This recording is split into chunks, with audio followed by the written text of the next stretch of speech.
against them, whether advertising will rise at 2, 3 or 5% a year in real terms, and above all, how much money should they bid in the secret brown envelopes. Whatever the outcome for ITV, we viewers will have to put up with the results on our screens from 1993 until well into the next century. Of course, the ITC have stubbornly refused to reveal any information about the bids, but there's been enough rough and ready leaks for some kind of picture to emerge. So first, the bright spots. 3 companies managed to guess correctly that they were unopposed and put derisory sums of money in the envelopes. The hottest prospect of all is Central, the Midlands ITV company, which has brought us Chancer and Spitting Image. Chairman and Chief Executive Leslie Hill showed iron nerves and bid just £2,000 a year, or £5 a day, to retain the second largest franchise in the UK. The prospect is also good for Tiny Border, whose chairman is Melvyn Bragg. They also managed to guess correctly that there was no opposition and bid £50,000.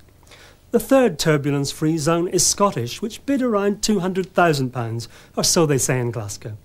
The outlook is improving for 5 other ITV companies: Yorkshire, Anglia, Tyne Tees, HTV and Television Southwest, although there could be a risk of a sudden squall. They should survive, but at a price. They've outbid their opposition. Elsewhere in the country, things look more unsettled. In the north, Granada Television, producer of Coronation Street and World in Action, has been outbid by Phil Redmond, founder of Brookside. But the betting is that his company, Northwest TV, won't make it over the initial quality threshold, leaving Granada the winner.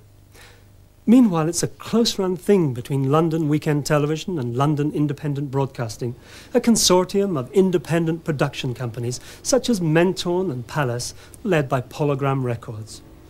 LWT, responsible for programmes such as Blind Date and Poirot, has been outbid, but nonetheless, the smart money says it will survive. But it's a grey day for TVS. The South of England company could be a loser, whatever happens. Against strong opposition, it bid an enormous £60 million a year, all of which goes to the Treasury before a single programme can be made. They're definitely the highest bidder. But will the ITC decide that there'll be so little money left for programmes that they're in serious danger of failing the quality threshold? Depression is gathering over Ulster, Grampian and Channel, all of whom are believed to have been outbid. But the storm clouds are likely to be worst over London, from Monday to Friday, where Thames TV, the largest ITV company, has put in a lower bid than Carlton Communications, which currently makes Inspector Morse. Thames is responsible for programmes like Minder, The Bill and This Week. Next week could be a bad week for Thames and most of its 1,300 employees. If it loses, Thames is set to become the largest independent production company in the UK, selling its programmes to ITV, Channel 4 and even the BBC. Still, at least they'll have some programmes to sell, unlike TV AM, which looks set to become the biggest loser of all. Its chief executive, Bruce Gingell, famous for pink shirts and a Thatcherite devotion to reducing manning levels, has made it ITV's most profitable company. Ironically, though, Gingell has been heavily outbid by both of his rivals.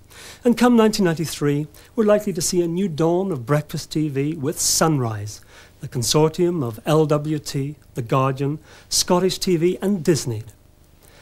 Looking further ahead, the long-range forecast after 1994 sees heavy pressure moving in from the continent as foreign media groups such as Italy's Silvio Berlusconi and Germany's Bertelsmann move in on the most attractive franchises.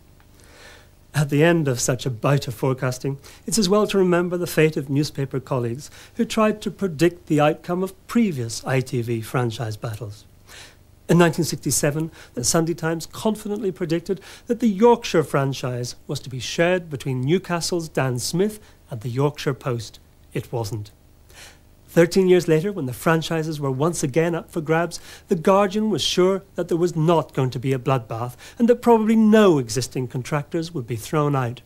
This wasn't much comfort to Southern and Westward, who were. Despite all such warnings, I am prepared to risk one final long-range forecast. It is that the Treasury, which stands to gain up to £300 million extra a year from the ITV crapshoot, will be the only overall winner. And as a result of all that money being taken out of programme-making budgets, the biggest losers of all will be the viewers. That was Ray Snoddy's franchise forecast. And there'll be an update on The Late Show as soon as the franchises are announced. On Monday night, we looked at the work of one of America's